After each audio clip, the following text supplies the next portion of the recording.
मागच्या 2019च्या लोकसभेच्या निवडणुकीमध्ये ह्याच कदम घराण्यामुळे शिवसेनेमुळे आनंद गीते खासदार होऊ शकले। आज ते पापाचा पैसा म्हणतायत, परंतु आमच्याच पैशाच्या जोरावरती हे मागच्या 2019च्या निवडणुकीला जिंकून आले आणि सगळ्या रायगड लोकसभा मतदारसंघामध्ये सर्वात जास्त लीड हे दापोली मतदारसंघामध्ये आम्ही त्यांना मिळवून दिलं होतं। आता योगेश कदम त्यांच्यासोबत नाही आहे। कदम घराणं संपायची भाषा तर दूरच राहिली, परंतु आता गीते आयुष्यामध्ये ह्यापुढे लोकसभा काय एखादी ग्रामपंचायतची सरपंचाची निवडणूक देखील जिंकू शकत नाही।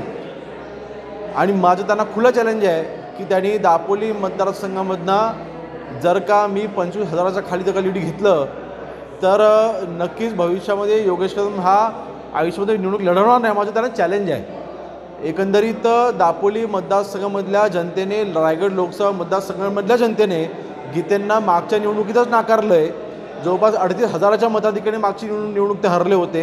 ही निवडणूक ते कमीत कमी 1.5 ते 2 लाख हजाराच्या 1.5 ते 2 लाख मतांच्या फरकाने त्या निवडणूक 100% हरणार आहेत आणि हा पर्व त्यांना दिसतोय आणि म्हणून त्यांच्यामुळे वाटतं त्यांची ही बेताल वक्तव्य होत आहेत। एकंदरीत रामदास भाईंनी खेड तालुक्यासाठी काय केले हे खेड तालुक्याची जनता जाणते।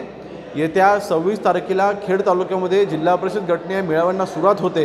नक्कीच या मेळाव्यामध्ये चोख उत्तर हे व्यासपीठावरून तर दिलंच जाईल, परंतु तिथे असलेल्या जनतेच्या उपस्थितीवरून देखील नक्कीच येणाऱ्या सभेमध्ये हे उत्तर दिलं जाईल। आणि मला वाटतं गीतेंची रायगड लोकसभा मतदारसंघामध्ये त्यांना मतं मागण्याचा अधिकार नाही। त्यांनी रायगड लोकसभा मतदारसंघाचा भकास केला आहे। 36 वर्ष खासदार असून देखील गीतेंना एकही उद्योग आणता आला नाही, एकही त्यांना मुलांना नोकरी देखील त्यांना लावता आलं नाही। आज ते समाजाच्या नावाने मतं मागतायत कुणबी समाज म्हणून, परंतु कुणबी समाजच ह्यांना प्रत्येक गावामध्ये लात मारून बाहेर काढेल हा माझा विश्वास आहे।